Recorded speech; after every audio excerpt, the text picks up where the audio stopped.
day our nation saw evil, the very worst of human nature. U.S. President George W. Bush calls on all Americans to unite against terrorism as the shock over Tuesday's attacks resounds worldwide.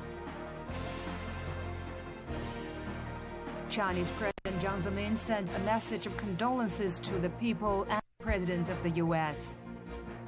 There can be no doubt World that these leaders have been unanimous in their condemnation of the attacks. Volk steht in dieser Stunde. Hello and welcome to the special edition of CCTV's International News from Beijing. I'm Liang Hong. Rescue crews face a daunting task in New York City as they begin a search for thousands of people believed to be buried in the wreckage of the World Trade Center. City officials say rescue efforts have been hampered by fires and the fear of that other buildings might collapse.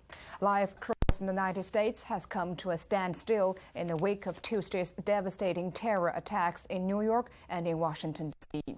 All airports, financial markets, and major buildings across the country are shut down. Steve Nettleton has this report. Morning. Thank you. Residents and workers fled southern Manhattan in panic, leaving behind an eerie ghost town of rubble and ruin.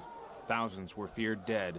Hospitals in New York were flooded with injured, and the city's 40,000 or so police officers and 14,000 firefighters marshaled to respond to the incident. City officials say more than 250 firefighters are presumed dead, and nearly 80 police officers are missing. The day of horror began just after 9 a.m. when a hijacked airliner slammed into the North Tower of the World Trade Center. A second plane crashed into the South Tower less than 20 minutes later. People trapped in the building scrambled to escape, many jumping to their deaths to avoid the flames.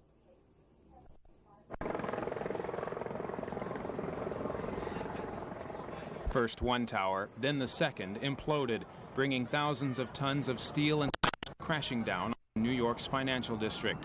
Another 47-story building in the World Trade Center complex collapsed 7 hours later.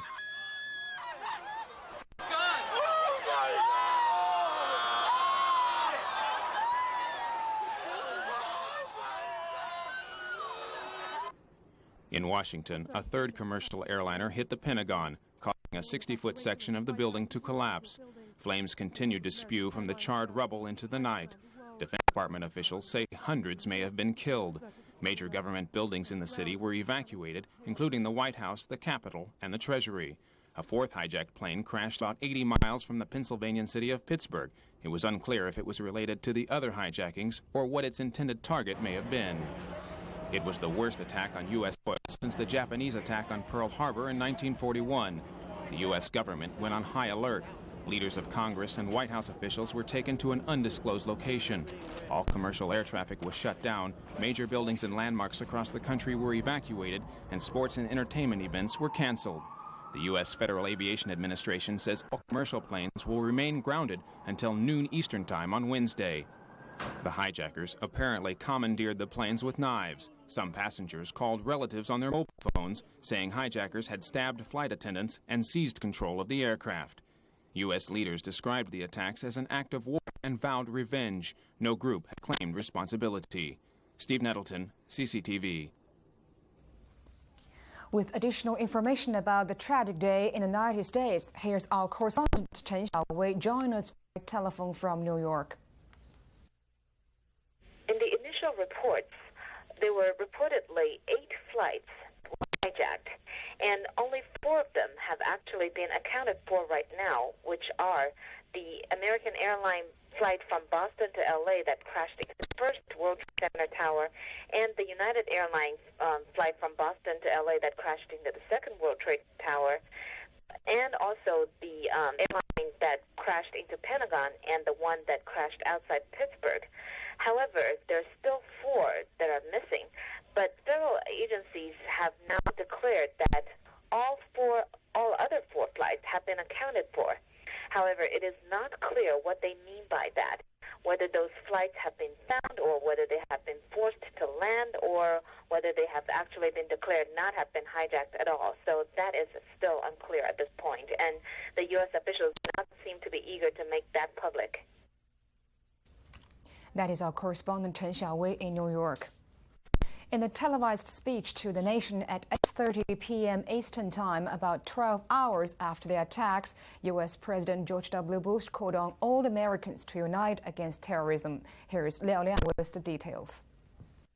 But they cannot touch the foundation of In America. his second response to the attacks, U.S. President George W. Bush condemned the acts and vowed to mobilize resources to find those responsible and bring them to justice. He said the United States will retaliate against those behind the evil acts and against any country that harbors the terrorists who committed them. President Bush also pledged the U.S. government's resolve to continue rescue operations and bring life back to normal. With the daring of our rescue workers, with the caring for strangers and neighbors who came to give blood and help in any way they could. Immediately following the first attack, I implemented our government's emergency response plans. Our military is powerful and it's prepared. Our emergency teams are working in New York City and Washington, D.C. to help with local rescue efforts. Our first priority is to get help to those who have been injured and to take every precaution to protect our citizens at home and around the world from further attacks. The functions of our government continue without interruption. Federal agencies in Washington, which had to be evacuated today, are reopening for essential personnel tonight and will be open for business tomorrow. Our financial institutions remain strong, and the American economy will be open for business as well. President Bush said that terrorist acts can destroy buildings but cannot touch the foundation of America, and that the attacks have failed to shatter the steel of American resolve. Liao Liang, CCTV. On concerns closer to home, one Chinese person was injured in Tuesday's attacks against the World Trade Center in New York. China's Ministry of Foreign Trade and Economic Cooperation said Wednesday morning that the Chinese citizen works at the New York office of the Beijing Municipal Economic and Trade Commission in the World Trade Center. He was injured in the leg, but his identification remains unclear. No other Chinese casualties have been reported. Chinese President Jiang Zemin expressed his shock at the terrorist attack at the heart of the United States. In a message conveyed to U.S. President W. Bush, President Jiang Zemin expressed sympathy to the U.S. government and the people for the disastrous attacks. He also expressed his condolences to the family members of the victims. Earlier, Foreign Ministry spokesman Zhu Bangzhao delivered a statement on the attack, saying that the Chinese government has always opposed terrorist violence. The spokesman said President Jiang Zemin also has deep concerns for the safety of Chinese citizens now in the United States. He has asked all the Chinese organizations in the U.S. to provide all necessary aid to their compatriots affected by the tragedy. The Civil Aviation Administration of China, or CAAC, confirmed Wednesday morning that all the 3 Chinese planes en route to the United States as terrorists struck New York and Washington, D.C. have landed safely. 2 passenger flights in Vancouver, Canada, and a cargo plane at a military airport in the United States are all reported to be unaffected by the events. The CAAC has ordered offices of Chinese airlines in the United States and Canada to make proper arrangements for the passengers and the planes. On Wednesday, China has cancelled all 4 regular flights to the U.S. to ensure flight safety. Now let's take a look at the reaction from worldwide leaders. United Nations Secretary General Kofi Annan said the world had been traumatized by the attacks. He expressed his profound condolences to the families of the victims and people of the United States. And as such, I condemn them utterly. Terrorism must be fought resolutely wherever it appears. In such moments, cool and reasoned judgment are more essential than ever. We do not know yet who is behind these acts or what objective they hope to achieve. What we do know is that no just cause can be advanced by terror. Russian President Vladimir Putin called on the civilized world to join together to fight what he called the plague of terrorism. Today's event in the United States of America goes beyond the framework of national borders. It is an impudent challenge thrown down to all humanity, at least to civilized humanity. Other European leaders, including German Chancellor Gerhard Schröder, French President Jacques Chirac, and British Prime Minister Tony Blair, also sent their condolences and expressed their support to the American people. Meanwhile, in Gaza, Palestinian President Yasser Arafat has also condemned the attacks in the U.S., saying they're outrageous and unbelievable. To the American President, President Bush, to his government, to the American people for this terrible act. We are completely shocked, unbelievable. The Palestinian Islamic Resistance Movement, Hamas, denied the faction had anything to do with the attacks. First of all, we don't support attacks on civilians, and we don't support aggression toward innocent people. However, the United States should revise its current stance and has to look again at its position very carefully toward people all over the world. On the Israeli side, Prime Minister Ariel Sharon declared a national day of mourning in solidarity with the U.S.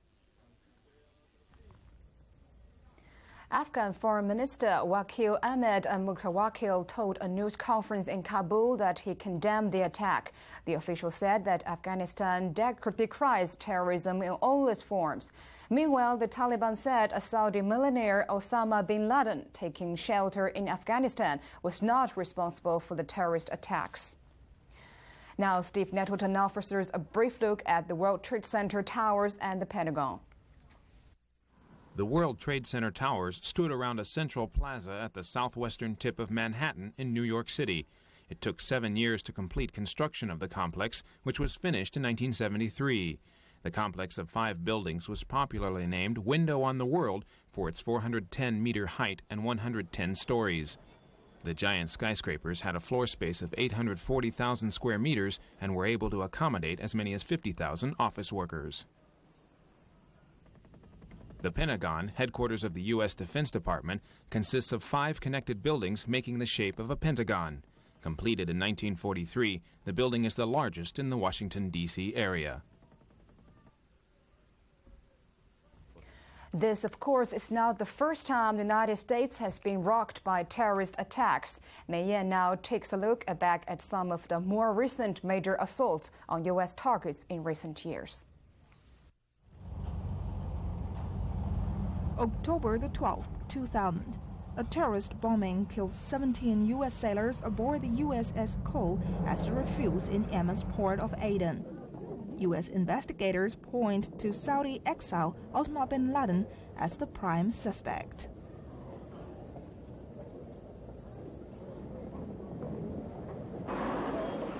August 7, 1998, car bombs explode outside U.S. embassies in Nairobi, Kenya, and Dar es Salaam, Tanzania, within minutes of each other. More than 200 people were killed and thousands of others wounded. Bin Laden is again blamed for the attacks.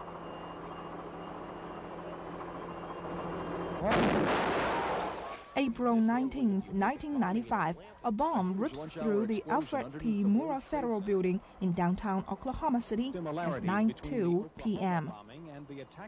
168 people are killed and more than 500 injured. U.S. citizen Timothy McVeigh is convicted and executed for the crime.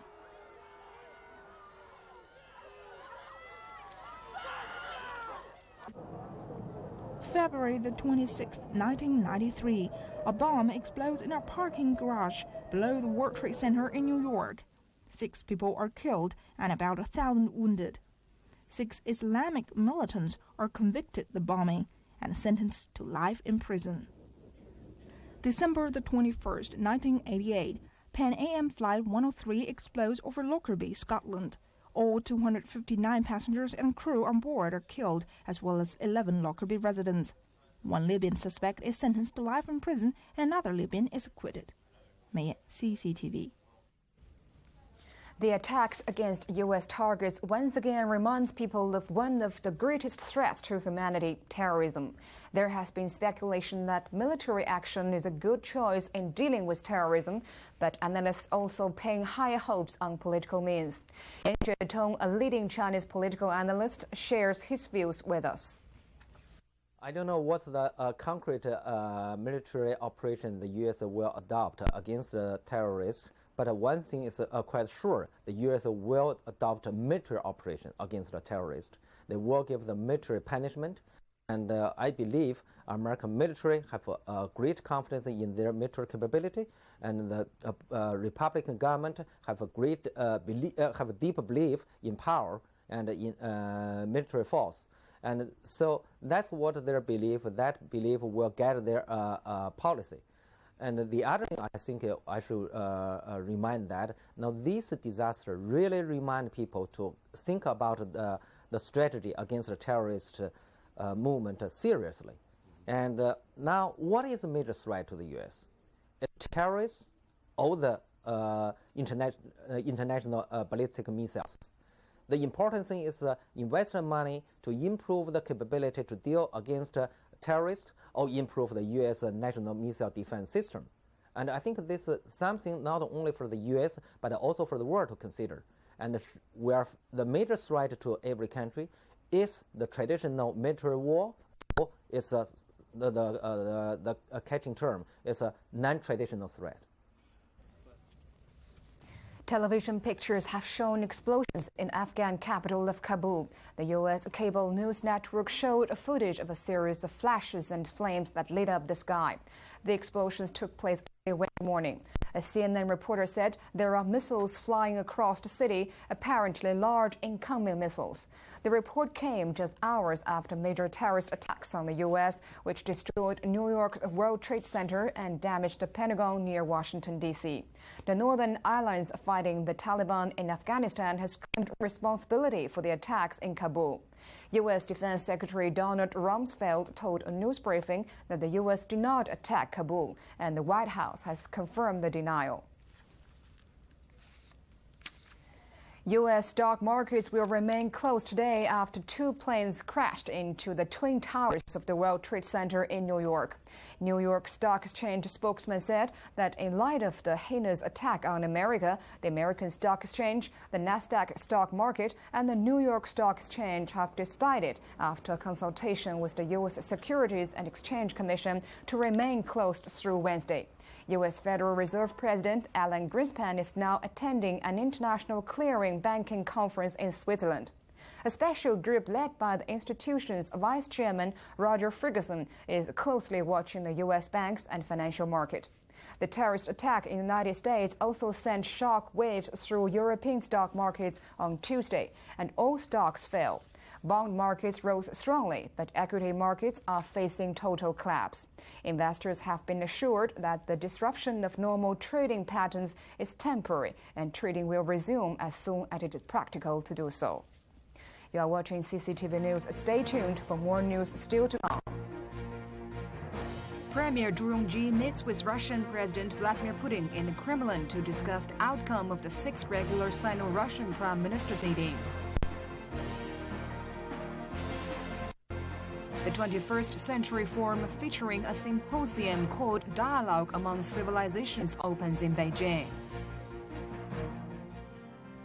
In our culture, rich and vibrant, colorful and diverse.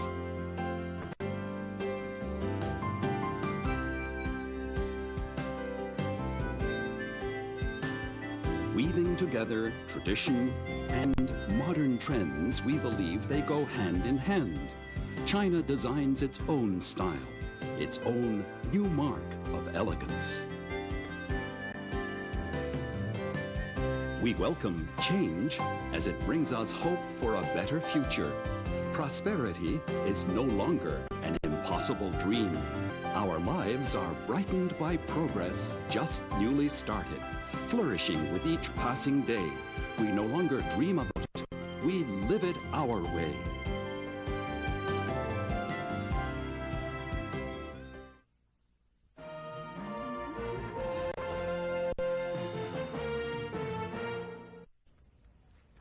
watching CCTV International News. Premier Zhu Rongji met with Russian President Vladimir Putin in the Kremlin on Tuesday, both speaking highly of the outcome of last Saturday's sixth regular Sino-Russian Prime Ministers meeting in St. Petersburg. As Liao Liang reports, the leaders conducted an in-depth exchange of views on international and regional issues of common concern. Russian President Vladimir Putin told Premier Zhu Rongji that Russia is very satisfied with the results of the regular Prime Ministers meeting. He said that keeping frequent contact between the two countries' leaders is of great significance to the development of bilateral relations. He said the rapid growth of China-Russia ties in the fields of politics, economy, trade, science and technology, culture, education, health and sports is encouraging.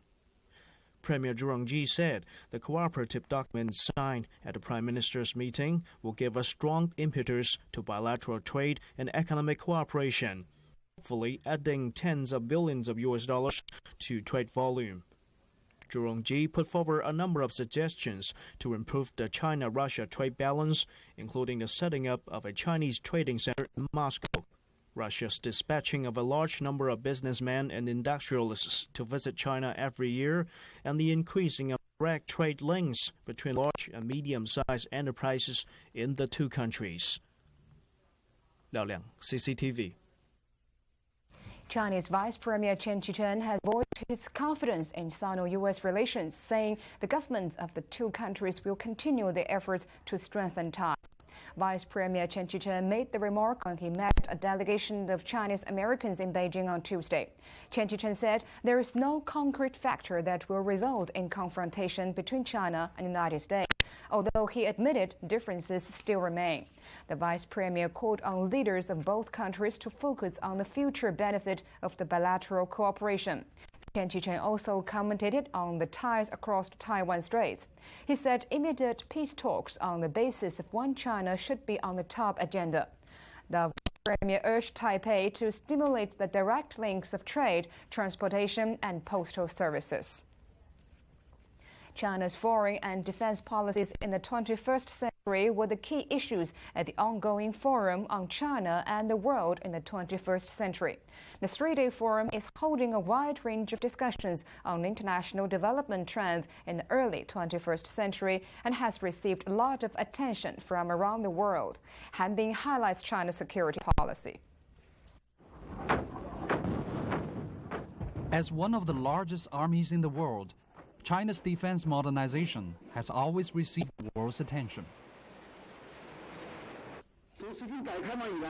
Since the beginning of reform and opening to the outside world, China has persisted in subordinating national defense modernization to economic construction and has not followed the policy of giving priority to national defense. China's defense policy changed from facing the threat of major war in the early 1950s to fighting a war on multiple fronts in the 1960s. Only after the country shifted its focus to economic construction in the late 70s did the defense system adjust to peacetime development. Currently, the country's defense spending level is low compared with that of other major powers. But it's still important because it's needed for issues like the reunification with Taiwan. On Tuesday, the Chinese government gave a warning to outsiders who attempt to interfere in China's affairs. If a country recognizes that Taiwan is part of China, then that country, of course, should do well to refrain from selling offensive weapons to that part of China, should refrain from having any official ties or contacts with Taiwan. But China also stressed the importance of the international security cooperation, saying that a peaceful international environment can only come from mutual concern for security through active cooperation. As the biggest developing nation, China faces the opportunities and challenges of playing an important role on the international political stage. The road ahead of China will not always be smooth, and the job to be done is formidable. Han Bin, CCTV.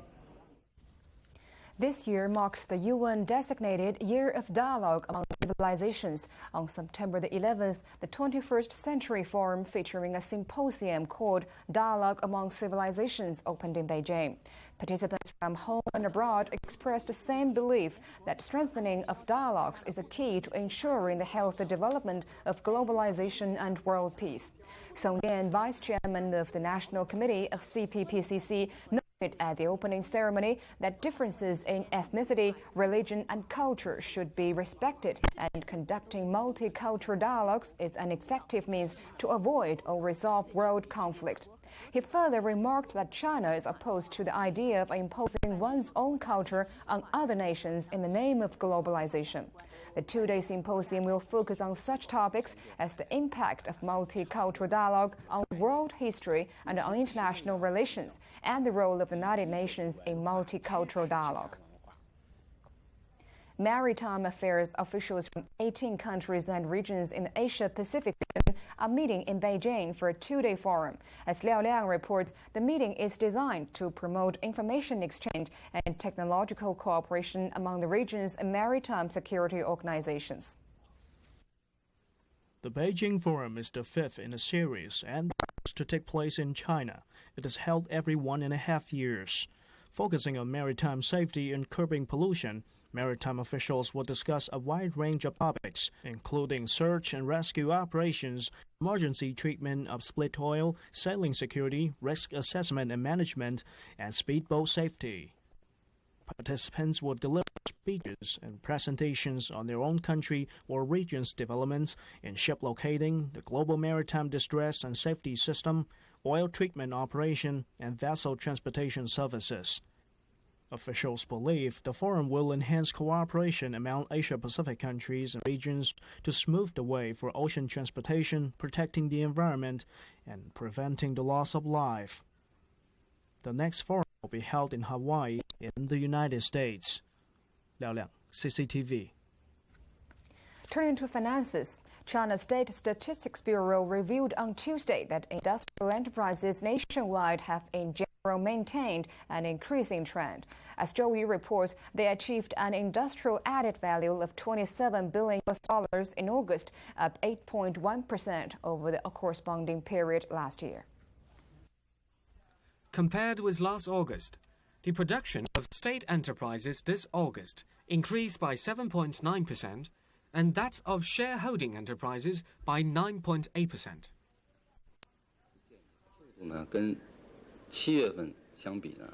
The increase in industrial production last month is mainly due to state policies, such as enlarging domestic demand and increasing infrastructure investment.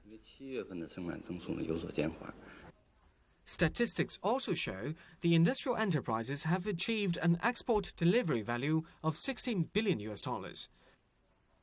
It's an increase of 40% over last August and 1.3 percentage points higher than the month before. The numbers for export delivery value picked up after 4 consecutive months of falling. Those of the electrical machinery and equipment manufacturing industries take the lead, but that of the clothing industry continues to drop. Zhou Yu, CCTV. The Beijing-Guangzhou electrified rail line is now complete following the upgrade of its southern section.